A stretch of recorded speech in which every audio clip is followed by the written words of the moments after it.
নমস্কার, আমি ডাক্তার রজত শুভ্র মুখোপাধ্যায়।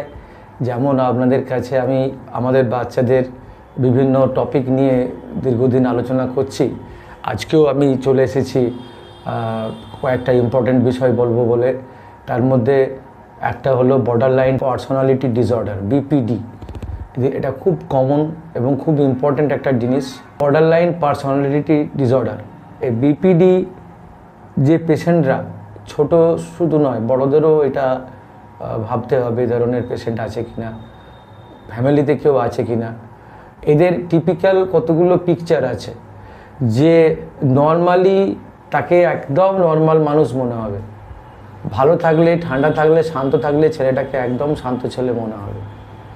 এবং এরা ইমোশনালি লায়াবেল হয়, মানে হঠাৎ করতে বেড়াতে গেলে এটা কিনে দাও ওটা কিনে দাও একদিকে যেমন করবে, বড় মানুষরা হলে খুব উচ্ছল, এই করব ওই করব, এই খাবো ওই খাবো, খেতে বসে প্রচুর খেয়ে ফেলছে, কোনো একটা জায়গায় প্রচুর কথা বলে ফেলছে। এই যে হই হই চই চই করা যাকে বলে আমুদে অ্যাপারেন্টলি। কিন্তু টার্নিং পয়েন্টটা কোথায়? যখন কোনো একটা কিছু জেদ চাপবে, কোনো একটা কিছু জায়গায় তার মন চাইছে, সেইটা যদি তাকে ফুলফিল না করা হয়, তখন তার আরেকটা ধরনের পার্সোনালিটি সে যারা বেরিয়ে আসবে। সেই পার্সোনালিটিটা কেমন?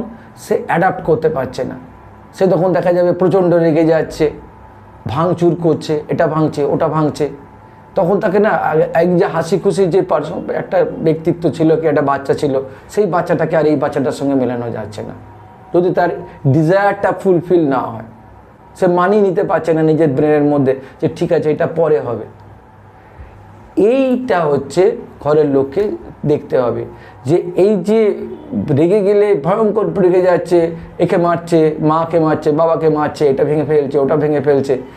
এবার তার আবার এক্সটেনশনটা কতটা, এই যে অ্যাগ্রেসিভ মুড, তার এক্সটেনশনটা কতটা, যে ভেঙে ফেলছে, মেরে ফেলছে, মারছে, ধরছে, শুধু এইটুকুই না, তারপরে এমন কিছু করে ফেলছে যেটাতে আরেকজন মানে ধারালো কোনো অস্ত্র দিয়ে আঘাত করে ফেলছে, কি ভারী কিছু অস্ত্র দিয়ে আঘাত করে ফেলছে, জিনিস দিয়ে, মানে অন্যজনকে মারতে যাচ্ছে বা অথবা নিজেকে মারতে যাচ্ছে।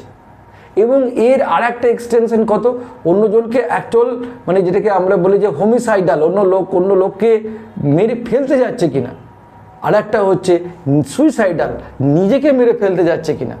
সুইসাইডাল টেন্ডেন্সি কারো যদি থাকে, তাহলে ব্যাপারটা ছিল একটা রুমাল হয়ে গেল একটা বিড়াল, এই ছিল একটা হাঁস হয়ে গেল একটা সজারু। এই যে পার্সোনালিটিটা, আবার যখন তার মাথাটা ঠান্ডা হচ্ছে, যখন সে কাম অ্যান্ড কোয়াইট হচ্ছে, সে তখন নিজে খুব রিগ্রেট ফিল করছে, ভাবছে যে না ওটা এরকম না করলেই হতো, আমার খুব ভুল হয়ে গেছে, এটা আমি কেন এরকম করে ফেলি, আমি বুঝতে পারি না কেন এরকম করে ফেলি।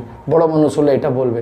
তাই this is typical picture of border line personality disorder. তার মানে অ্যাকচুয়ালি তারা কোনো কিলার বা তার যে ডিপ্রেসিভ অ্যাটাকের মুডে আছে, সে যে মুড সুইং করছে বলে সে সুইসাইড করছে না, কিন্তু তার একটা পার্টিকুলার ব্রেক অফ তার টেম্পারমেন্ট হচ্ছে একটা কোনো পয়েন্টে, যেখানে তার চাহিদাটা মিটছে না, কারোর সঙ্গে কোনো কথা কাটাকাটি হয়ে যাচ্ছে, এরকম একটা জায়গাতে যখন তার একটা অন্য পার্সোনালিটি ডেভেলপ করছে, তখন তাকে আমরা বলছি বর্ডার লাইন।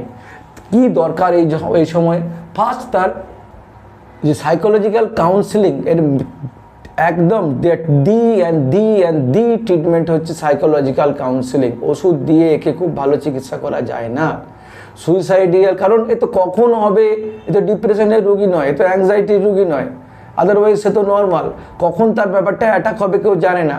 তার অ্যাকচুয়াল ব্যাপারটা দাঁড়িয়ে আছে ছোটোবেলায়, যারা বড় বয়সে হয় এগুলো, বা ছোটো বয়সে যারা হয়, খুব পড়ায় কোনো স্ট্রেস পড়েছে, কেউ হয়তো খুব বকাবকি করেছে, অথবা বড় বয়সে হয়েছে তার ছোটোবেলার কোনো একটা ব্যাড স্মৃতি মাথার মধ্যে আছে, কোনো একটা দুঃখের স্মৃতি আছে, কোনো একটা যন্ত্রণা, মানে মেন্টাল ট্রমা, সাইকোলজিক্যাল ট্রমা, সেই ট্রমাটা থেকে তার এই অ্যাটাকটা হয়। তাহলে এইটাকে অ্যাকচুয়ালি তাকে যদি আমাকে রিজলভ করতে হয়, সাইকোথেরাপি, ডিপিটি বলে সাইকোথেরাপি আছে, কগনিটিভ থেরাপি আছে, এই ধরনের রিভার্সাল থেরাপি আছে, এই ধরনের যে থেরাপিগুলো আছে, সাইকোলজিস্টরা 1 দিন 2 দিন 3 দিন 4 দিন সিটিং দেয়, 1 মাস 2 মাস 3 মাস করতে করতে তাকে কমপ্লিট নর্মাল করে ফেলতে পারে। তার সঙ্গে হয়তো কখনো কখনো একটা আধটা ওষুধ খেতে হতে পারে, কিন্তু এই একটা জায়গা যেখানে ওষুধের রোল কম, সাইকোথেরাপির রোল বেশি।